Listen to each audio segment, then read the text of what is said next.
Damos la bienvenida al arquitecto Fernando Callejas. Él es asambleísta por la provincia del Tungurahua, miembro de la Comisión de Ética de la Asamblea. Se han cumplido justamente 3 meses desde que la Asamblea le posesionó como presidente de la Comisión de Ética. ¿Cuántas denuncias ha recibido, arquitecto Callejas? Gustavo, muy buenas noches y un saludo cordial a todos quienes hacen estos importantes medios de comunicación y a todo el austro del Ecuador, que me imagino que a todo ese importante sector de la patria ustedes llegan.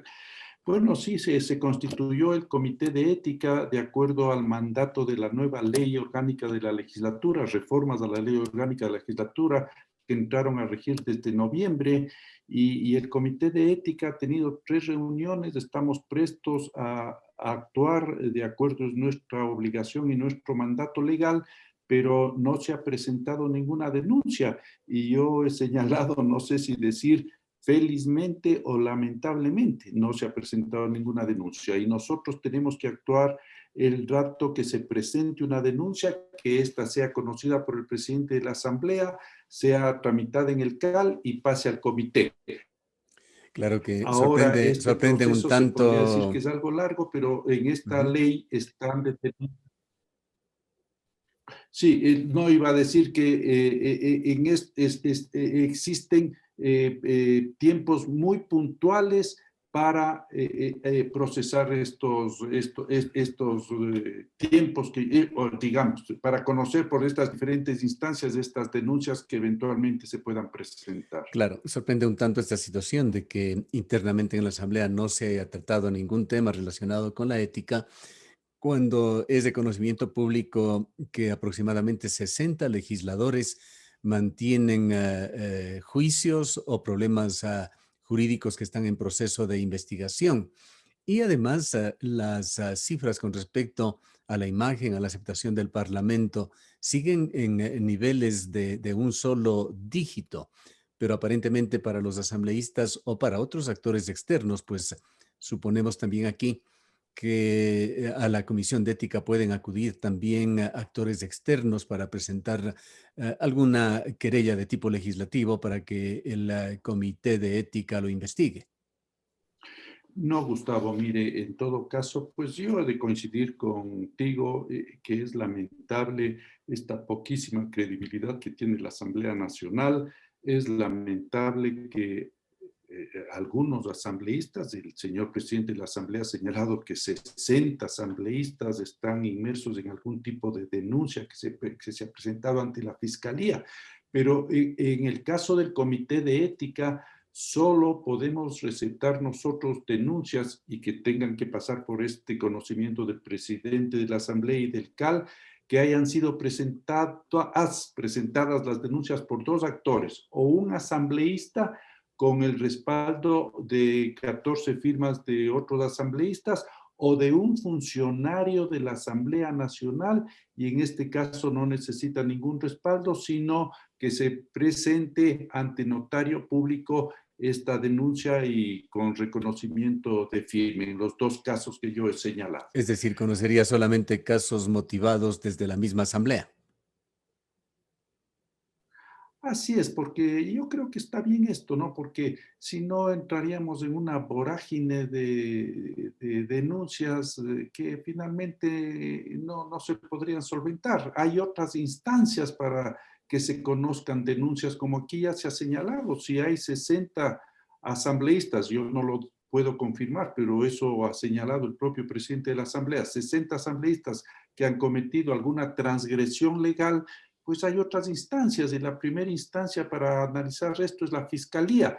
El Comité de Ética que existió hasta el 2010 en el Congreso Nacional y luego en la Asamblea Nacional fue dado de baja incomprensiblemente, diría yo, cuando se reformó y cuando se planteó la nueva ley orgánica de la legislatura, y ahora se ha retomado este tema. Y yo creo que es importante y este comité tendrá que conocer denuncias puntuales sobre asambleístas que se puedan presentar, y reitero, por estos 2 actores, o otro asambleísta o un funcionario de la Asamblea Nacional. Y aquí en lo del funcionario de la Asamblea Nacional quiero recalcar algo que es positivo.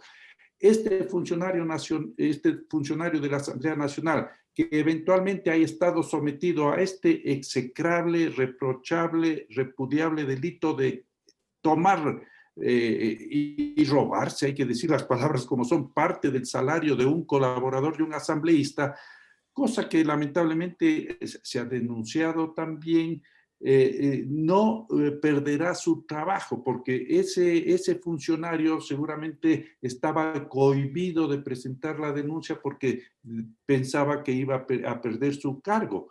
Si presenta una denuncia fundamentada y esta tiene los argumentos necesarios, pues está garantizada la estabilidad laboral de este funcionario. Bien, pues vayamos a otros temas generales de la Asamblea. El día de mañana, se ha dicho, será la primera reunión oficial entre el Consejo de Administración Legislativa y el equipo de gobierno con respecto a un cuerpo legal que aún no ha sido admitido en la Asamblea. Se lo intentó por 2 veces por parte del gobierno. Me refiero a la Ley de Defensa de la Dolarización. ¿Cómo ve usted esa situación? Mire, Gustavo, yo he visto muy mal pues esta actuación del CAR, porque eh, y no lo digo yo, porque yo soy arquitecto de profesión, pero bueno, pues por mi trayectoria, tanto en el sector privado como en el sector público, algo conozco de leyes, pero he escuchado a distinguidos analistas políticos y constitucionalistas que señalan que el CAL claramente ha extralimitado sus funciones en el sentido de no validar una ley presentada porque supuestamente no era constitucional. Tal vez en el primer caso sí se justificaba porque se señala que no sé por qué razón el Ejecutivo ha presentado esta ley no con los artículos pertinentes, y una de las condiciones es que la ley tiene que estar debidamente presentada en su forma también y con los articulados debidamente señalados y en condición ascendente, etcétera. Eso la primera vez, pero esta segunda vez se señala que no es constitucional y aquí se organiza o se crea una comisión para ponerse de acuerdo con el gobierno.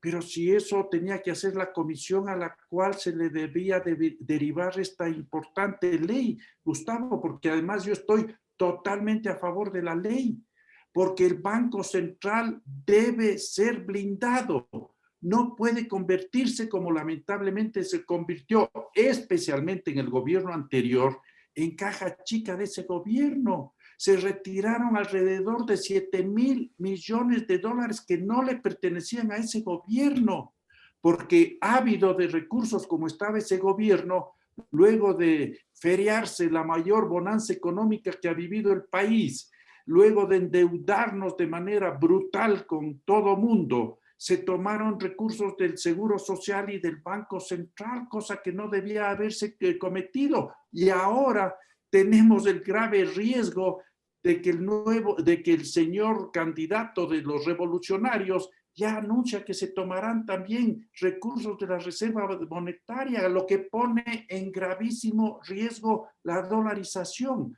Por lo tanto, la Asamblea Nacional, y sin ninguna dedicatoria, por favor, y no porque el Fondo Monetario tampoco haya sugerido que se debe aprobar esta ley, por seguridad de los ecuatorianos y por seguridad de esto que se ha convertido, yo diría, en un importante, en un instrumento importante de la economía nacional, mantener la dolarización. Entonces, yo diría que ojalá el CAL en esta comisión para reunirse con los funcionarios del gobierno hagan un trabajo expedito, ágil y envíen esta ley a la comisión que sea pertinente y esa comisión haga su trabajo y todos los asambleístas, al menos los que estamos comprometidos con el país y los que queremos que la dolarización se mantenga en el Ecuador, tendremos que aprobar esa ley, Gustavo. El día de ayer hablábamos, arquitecto Callejas, con un colega suyo, compañero de bancada, el ingeniero Homero Castañer, de Creo.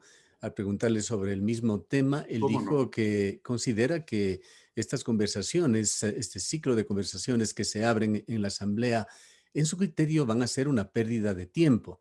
Él está convencido de que hay una manipulación incluso desde círculos internos en el Ejecutivo y en la Asamblea para no permitir que este proyecto se apruebe. No sé si usted coincide con el punto de vista de su compañero. Mire, con lo que yo le acabo de expresar, en algo hemos coincidido con Homero Castañer, un distinguido asambleísta que ha hecho una estupenda labor en la Asamblea Nacional. Y yo creo que es así, pero bueno, más allá de esta pérdida de tiempo que ha existido, más allá de que sí da que pensar que desde el Ejecutivo no se haya mandado esta ley debidamente articulada con los artículos pertinentes. Bueno, superemos estos pequeños impases, estos grandes impases, y reitero, Gustavo, y yo creo que tú también estarás de acuerdo, esta es una ley importante para el país, independientemente de qué gobierno venga, de qué presidente venga, puede hacer que elijamos, ojalá, a una persona responsable, a una persona que no tiene en sus planes meter las manos en la Reserva Monetaria Internacional, que entre otras, que pertenece, entre otras instituciones, a los ciudadanos que tenemos cualquier recurso en los bancos, en su gran mayoría representa el encaje bancario. Entonces, si esa persona es electa, no va a meter manos en la reserva del Banco Central, pero bueno, deberá haber una ley.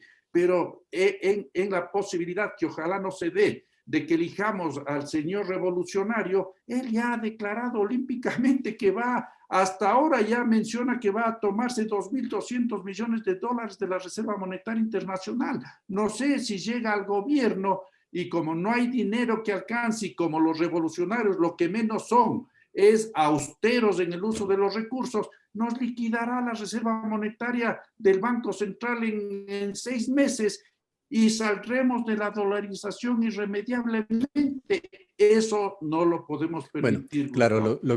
lo que argumenta, y así lo entendemos el ingeniero Castañer, es de que de la forma que sea, se va a tratar de impedir que esta ley sea tratada en la Asamblea.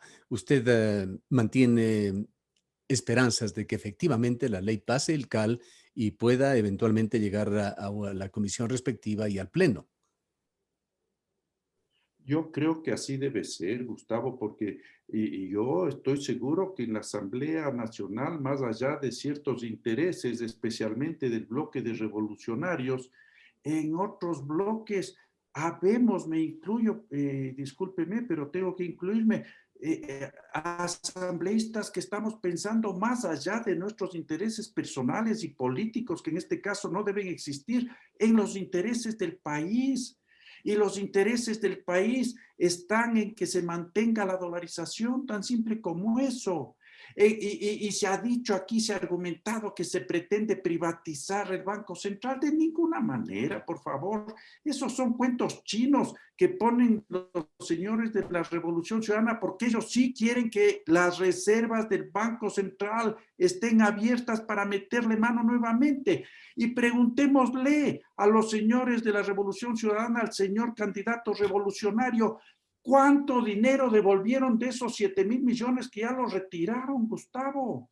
Han devuelto nada en efectivo, devolvieron con unos papeles que no sirven para nada, porque si hay algún problema financiero en el país y hay alguna corrida bancaria, Dios no lo quiera, ¿qué le van a entregar a usted, Gustavo, que seguramente tiene algún recurso en alguna cooperativa, en algún banco, como todos lo tenemos? Nos van a entregar un pedazo de un bono, que es lo que devolvió el expresidente Correa en pago de los 7.000 millones que retiró. Eso no se puede permitir. La Asamblea tiene en fila, en una lista, una serie de juicios políticos que se proponen. El único que está ya en marcha es el del ministro de Trabajo, Andrés Izch, y entendemos que se ha abierto un periodo de 10 días para que se analice una respuesta del ministro y se organicen también las pruebas que se tengan en su contra. ¿Qué nos puede decir usted sobre este caso? Mire, Gustavo, la Asamblea Nacional debe cumplir su función de fiscalización. Esto es importante. Y la fiscalización no pasa solamente por el juicio político, pues la fiscalización un asambleísta tiene que hacerla permanentemente, solicitando información, estando atento a ver qué es lo que sucede en el país, para ver de qué manera puede intervenir en lo que le es su competencia y cumplir esta labor de fiscalización. El juicio político es una instancia importante de fiscalización de la Asamblea Nacional. Lamentablemente, muchas veces el juicio político, que es lo con pena, pero aceptando la realidad, es mi punto de vista, se convierte esto en un tema de vendetta política, de pretender lograr réditos políticos, y esto no puede continuar. Pues no, la institución del juicio político tiene que ser manejada con absoluta seriedad. Si hay una persona que puede ser sometido a juicio político, ministros y otros altos funcionarios del Estado. Esto se tiene que llevar con la mayor responsabilidad para que no se degrade esta importante institución, reitero, de la Asamblea Nacional. Y en cuanto al juicio político, que también se ha dicho, se realizará en la Asamblea, hay pedidos de algunos legisladores al ministro de Salud, Juan Carlos Ceballos. Bueno, mire, el señor Ceballos, tengo que decirlo, cometió un error lamentable, ¿no? Y ya luego se tendrán que presentar las pruebas de qué mismo o cómo mismo fue su actuación.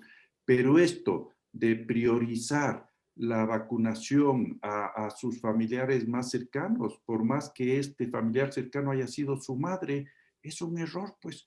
Uno cuando esté en la función pública tiene que actuar con absoluta ética y tiene que hacer lo que su función le manda. Y no creo pues que era prioritario que el señor ministro vacune a sus familiares más cercanos. Esa fue una indelicadeza y ese sí es un motivo suficiente para un juicio político. Y yo creo que esto tendrá que tramitarse, ¿no? Lo de que actualmente se está tramitando, lo del señor Ish, le acusan de no haber aplicado de manera adecuada la ley de apoyo humanitario, que ha cometido alguna transgresión en cuanto a contratos con trabajadores, que no ha subido el salario básico anual, es decir, perdón, el salario básico unificado mensual que tenía que regir en el 21, pero ¿cómo iba a subir el salario básico unificado si este se rige por la inflación que hay en el país y resulta que no ha habido inflación sino deflación? Entonces habrá que analizar todos estos aspectos para tomar una decisión, Gustavo. Al menos esa es mi posición personal. Yo no voy a actuar en ningún juicio político pretendiendo con mi voto tomar algún tipo de ventaja o lucimiento personal. No, reitero, el juicio político debe ser manejado con absoluta seriedad para que no se devalúe esta importante institución y este importante instrumento de fiscalización que tiene la Asamblea Nacional. Manteniéndonos en el ámbito de la fiscalización, llegamos también a un momento político coyuntural actual, el de las elecciones. Se ha dicho por parte de Pachacuti que eventualmente pedirán un juicio político en la Asamblea para los integrantes del Consejo Nacional Electoral. Su opinión nuevamente sobre este tema y la viabilidad de este juicio.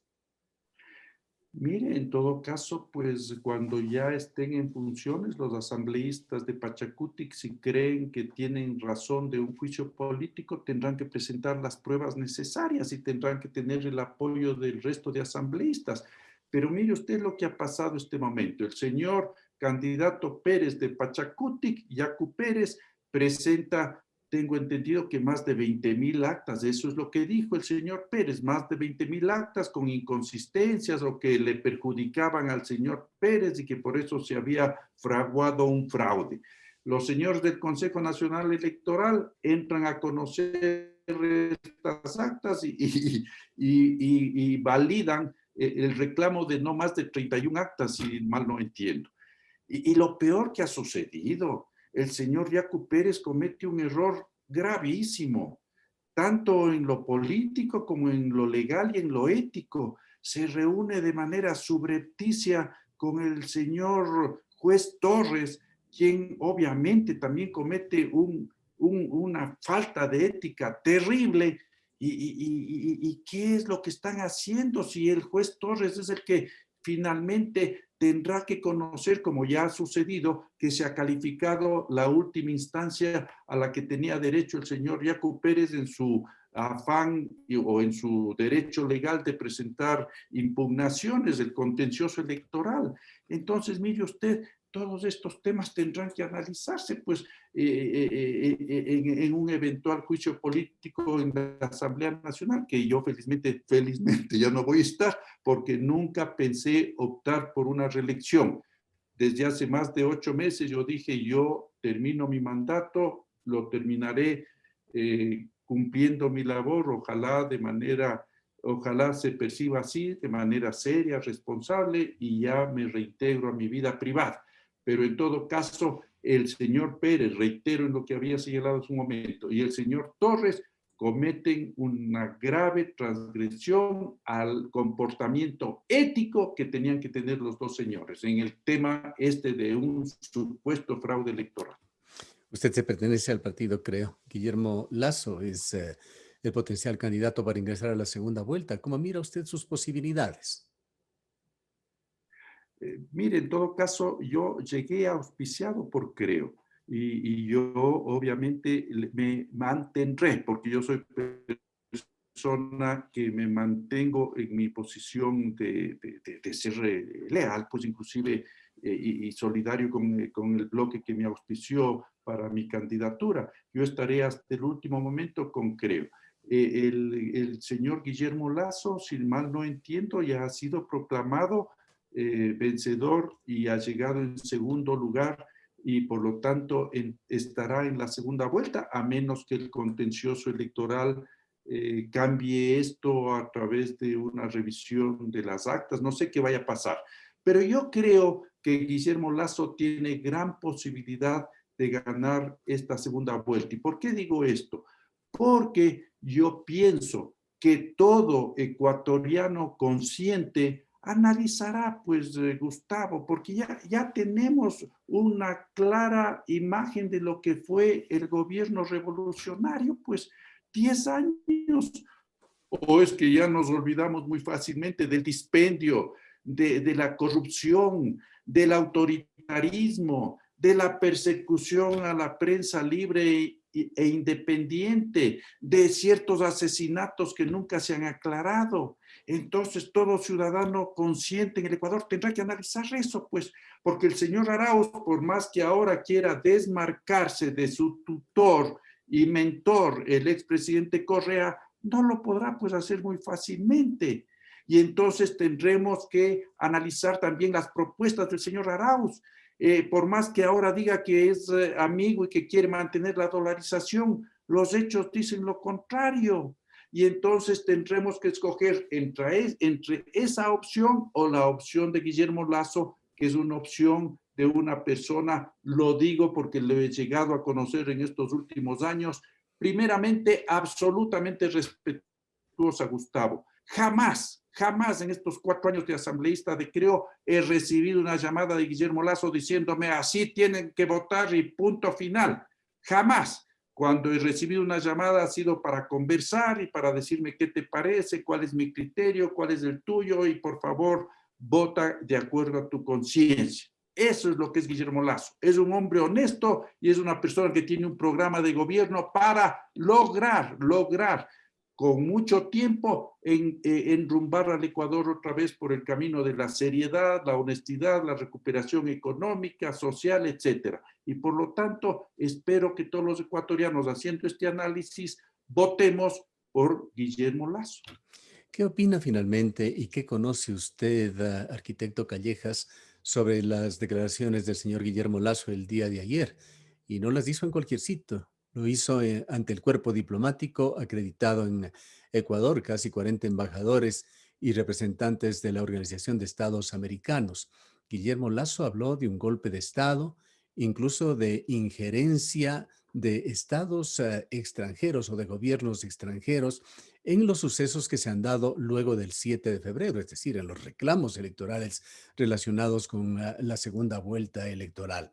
Hasta donde nosotros entendemos, un golpe de Estado es una toma del poder político en forma repentina por parte de algún grupo de poder y allí extraña, pues Guillermo Lasso en realidad es un candidato, pero no es el poder político en Ecuador. ¿Qué es lo que quiso decir Guillermo Lasso y qué pruebas además existirían de injerencias externas tendríamos que entender en el proceso electoral en Ecuador?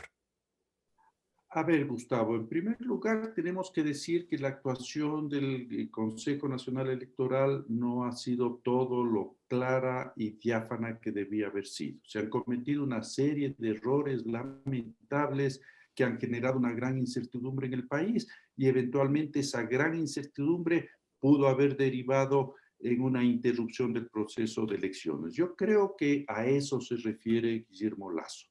Y cuando señala que hay actores políticos de ciertos países amigos, entre comillas, del Ecuador, yo creo que ese es Vox Populi, pues no. Ahí está el Foro de Sao Paulo y ahí están todas las consignas que tienen los señores que son seguidores de esta ideología, que yo no rechazo ninguna ideología, toda ideología es respetable, pero siempre y cuando respeten también al resto, pues entonces seguramente tenemos aquí agentes de Cuba seguramente y que están tal vez como empleados de la Embajada de Cuba y lo propio pasará en Venezuela, que están actuando políticamente y que están asesorando al señor revolucionario. Seguramente eso es así, pero claro, el señor Guillermo Lasso ya lo dijo. No quiero este momento mencionar por respeto a ustedes, a todos los señores embajadores que estaban reunidos con él, y daré y presentaré pruebas cuando sea pertinente. En todo caso, la denuncia de Guillermo Lasso es muy grave y yo estoy seguro que es un hombre serio y por lo tanto tendrá las pruebas que eventualmente las tendría que presentar en el momento oportuno. Usted sugiere que el Foro de Sao Paulo y organizaciones, me imagino que relacionadas con la revolución del siglo XXI, son aquellas que son indirectamente aludidas por el señor Lasso. Querría decir que esas acusaciones van en contra de Unión por la Esperanza y la iniciativa que apoya al señor Andrés Arauz y no necesariamente a Yacu Pérez, así debemos de entenderlo. Es que eso es lo que sucede, Gustavo, porque mire, y no estoy tratando de escandalizar ni mucho menos, pero mire lo que sucedió en el gobierno del propio señor expresidente Correa. ¿Quiénes estaban pues en la Cancillería con el señor Ricardo Patiño? No estaban personajes vinculados a este movimiento, reitero, respetuoso como soy de toda ideología, pero no, pues no pueden pretender tomarse por asalto el país, pues ahí estaba este señor Quinto Lucas, creo que se llamaba, Quinto, de Lucas. vicecanciller del Ecuador, Quinto Lucas, de vicecanciller del Ecuador, un señor uruguayo, no sé si tendría posibilidad legal de ser vicecanciller, pero así estaba trabajando. Y le hemos oído declaraciones del señor Quinto Lucas, pues, que decía que aquí se tienen que imponer en todos los países latinoamericanos esta ideología del socialismo del siglo XXI. Y teníamos actores políticos como este periodista Lynch, chileno, usted me recuerda el nombre, no, este rato, no, Patricio Lynch creo que era, un actor político desembosado y que hacía lo que le venía en ganas, obviamente con el beneplácito del expresidente y del gobierno del señor Correa, pues entonces esa es una realidad que ha pasado y no nos olvidemos que este mismo momento en Venezuela se dice que están infiltradas las Fuerzas Armadas y toda instancia política por agentes cubanos que pretenden y quieren y lo logran mantener esa nefasta revolución para el pueblo venezolano. Entonces, algo de esto habrá, reitero, el señor Lasso tendrá más pruebas que estas elucubraciones que tal vez nosotros hacemos en base a hechos que han sucedido y presentará Solamente, las pruebas cuando sea pertinente. solamente nos resta la inquietud en el marco de estas declaraciones y alusiones. ¿En dónde queda entonces Yacu Pérez y Pachacutic? Bueno, no, yo no creo que hayan estado trabajando a favor de Yacu Pérez o de su candidatura. No, no, yo creo que más bien estos actores políticos se mueven claramente a favor del candidato revolucionario, pues no. Y lo llamo así porque ellos se llaman revolucionarios. Yo no creo que son revolucionarios, pero bueno, respetando lo que ellos Parte de dicen, les esto, llamaré revolucionarios. parte de esto, arquitecto Callejas, y con esto finalizamos, habrían conseguido un objetivo, el de distanciar totalmente a Yacu Pérez y al señor Lasso como potenciales finalistas. Bueno, mire, hubo un impasse, hubieron ciertas declaraciones, y luego este reconteo de votos que finalmente no se dio, ya esa fue decisión del Consejo Nacional Electoral, pero yo creo que las aguas volverán a su cauce normal y el señor Yacu Pérez, que fue un perseguido y una víctima del señor Correa, no nos olvidemos la persecución a la que fue sometida él y su pareja sentimental, tendrán pues que también lo que decía hace un momento, no sopesar en un régimen la una posibilidad y la otra posibilidad del señor Lazo, y finalmente tendrán que apoyar a la candidatura de Lazo. Y si no lo hace el señor Pérez como él personalmente, yo creo que buena parte de su electorado apoyará al señor Guillermo Lazo, porque buena parte del electorado del señor Yacu Pérez, que además fue una sorpresa su votación, proviene de personas que tienen conciencia ambiental, que están de acuerdo con un respeto a diferentes tendencias ideológicas, sexuales inclusive, y esa gente se decantará no por el autoritarismo, sino por el candidato que ha dicho hay que dialogar sobre estas cosas y es respetuoso, así lo ha dicho el señor Guillermo Lazo, es respetuoso de estas tendencias sociales, preferencias, reitero, raciales, sexuales, etcétera, y hay que respetarlas, pues hay que respetarlas. Entonces, finalmente, yo creo que mucha votación, tanto del señor Pérez cuanto del señor Lazo, perdón, del señor Pérez, se decantará a favor del señor Guillermo Lazo, que yo creo que es la opción electoral y es el candidato y es el presidente que el Ecuador necesita. Muchas gracias por habernos acompañado. Gustavo, siempre a las órdenes, ha sido un honor para mí estar en su prestigioso programa. Muy buenas noches. Declaraciones del asambleísta Fernando Callejas, del bloque de Creo, el presidente de la Comisión de Ética en la Asamblea, fue alcalde de la ciudad de Ambato. Nos vamos a una breve pausa.